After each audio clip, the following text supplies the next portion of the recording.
Baruch Hashem and Shabbat Shalom. This is Rabbi Schneider coming to you in the peace and in the love of God. For the last several weeks on Seeds of Revelation, our mini devotional, I've been focusing on handling trials. I'm continuing today in the book of James, and I'm going to take it a verse further. So first I'm going to read the verses that I focused on last week, and then I'm going to take it to the next verse. There's something really important here. Hear what James says. James chapter 1, beginning in verse 2.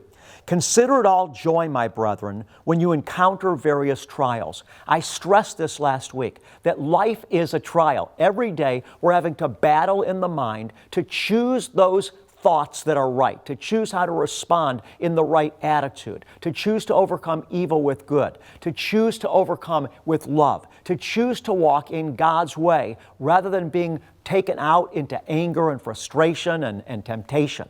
So James says, when you encounter trials, temptations, and difficulties, frustrations, consider it joy. Why? Because it's an opportunity for us to overcome. Jesus said, he that overcomes, he said that 7 times in the book of Revelation 2 and 3, will inherit the paradise of God. Now, after James tells us that we should consider it a joy when we face trials, he tells us this in verse number 5. But if any of you lacks wisdom, let him ask of God, who gives it to all generously and without reproach, and it will be given to him. Why would James connect facing trials with asking for wisdom? I believe the reason is, beloved one, because so many of the trials that we face, listen now, are battles of the mind.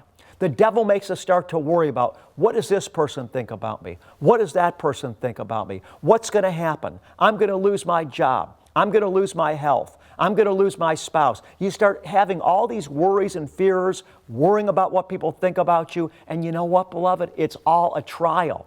99% of it isn't even true. It's just a deception and a delusion.